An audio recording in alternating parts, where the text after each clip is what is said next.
Assalamualaikum. Pada video kali ini, kakak akan membahas tentang interaksi antara makhluk hidup dengan lingkungannya. Untuk lebih jelasnya, yuk tonton terus videonya.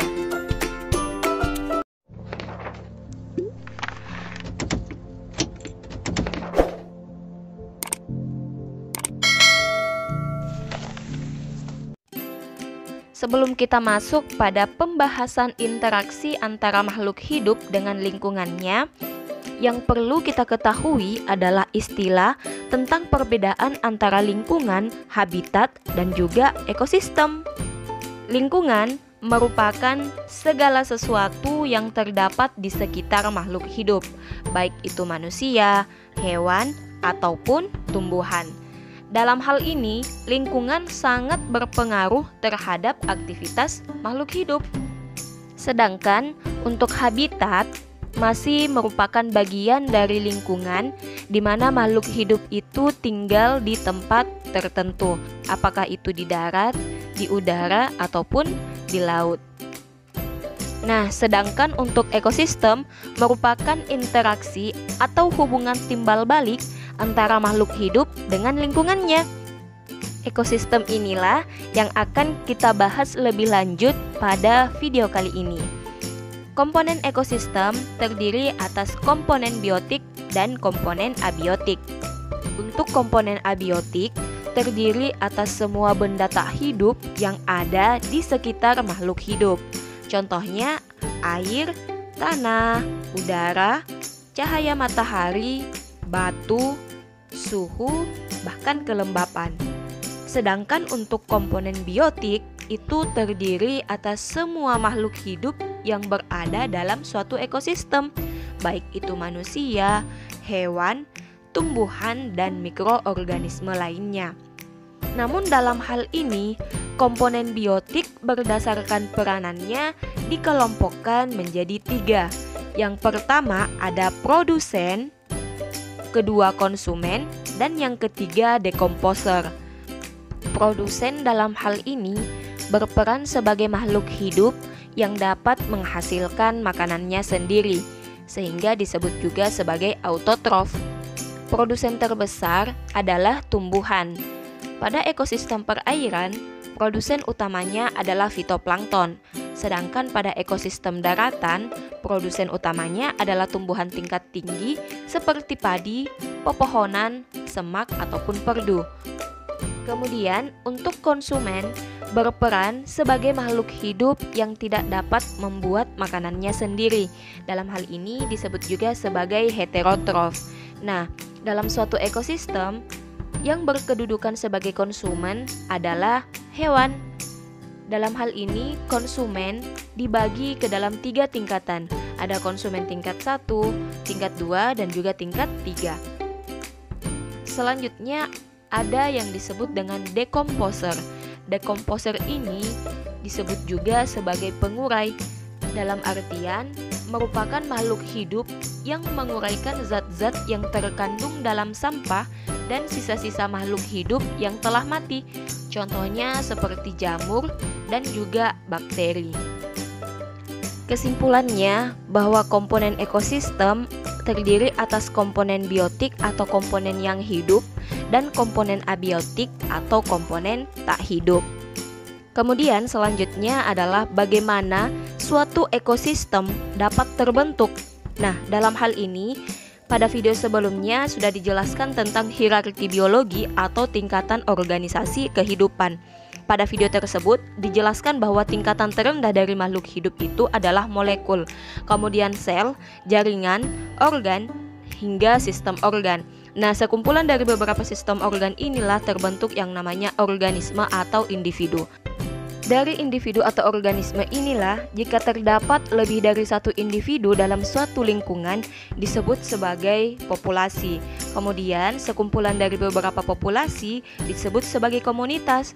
Nah, kumpulan dari beberapa komunitas ini, baik itu komponen biotik maupun abiotik, yang di dalamnya terjadi interaksi atau hubungan timbal balik, itulah yang disebut sebagai ekosistem. Jadi, ekosistem ini terbentuk dari beberapa tingkatan. Untuk dapat membedakannya, yuk kita latihan. Untuk gambar pertama, terdapat seekor kepiting saja yang berada di tepi pantai. Dalam hal ini, gambar tersebut masuk ke dalam tingkatan individu atau organisme. Kemudian, gambar kedua, terdapat lebih dari satu jenis penyu yang sejenis. Dalam hal ini, masuk ke dalam tingkatan populasi. Kemudian, yang ketiga adalah gambar di mana terdapat lebih dari satu pohon kelapa yang berada di pesisir pantai. Dalam hal ini masuk ke dalam tingkatan ekosistem karena terdapat suatu kesatuan antara komponen biotik maupun komponen abiotik yang berada di sekitar pantai yang saling berinteraksi membentuk suatu aliran energi. Dalam hal ini ekosistem tersebut disebut juga dengan ekosistem pantai yang merupakan bagian dari ekosistem daratan. Selanjutnya yang perlu kita ketahui adalah jenis-jenis ekosistem. Ekosistem terdiri atas dua jenis, yang pertama ekosistem alami dan yang kedua ekosistem buatan. Untuk ekosistem alami merupakan hasil dari ciptaan Allah Subhanahu wa Ta'ala tanpa ada campur tangan manusia. Sedangkan ekosistem buatan merupakan campur tangan dari manusia. Contoh dari ekosistem alami seperti hutan, danau, sungai, pantai, laut, gurun, rawa, dan juga padang rumput. Sedangkan untuk ekosistem buatan, contohnya seperti taman, kolam, waduk, maupun sawah serta kebun. Nah, satu kesatuan dari ekosistem alami maupun buatan ini akan membentuk yang namanya biosfer dunia. Adapun bentuk-bentuk interaksi yang terjadi dalam suatu ekosistem terdiri atas beberapa pola. Yang pertama ada pola interaksi netralisme, kemudian yang kedua pola interaksi predasi, ketiga kompetisi, keempat antibiosis, dan yang kelima simbiosis. Untuk pola interaksi simbiosis ini dibagi lagi menjadi tiga. Yang pertama ada mutualisme, kedua komensalisme, dan yang ketiga parasitisme. Kelima pola interaksi ini akan dijelaskan lebih lanjut. Yang pertama, pola interaksi netralisme merupakan pola yang tidak saling mengganggu, tidak saling merugikan, dan tidak juga saling menguntungkan, meskipun hidup di habitat atau tempat yang sama. Nah, contohnya yaitu ada interaksi antara kambing dan kodok yang berada di ekosistem padang rumput. Dalam hal ini, kambing akan memakan rumput pada siang hari, sedangkan kodok memakan serangga pada malam hari. Pola interaksi yang kedua ada predasi.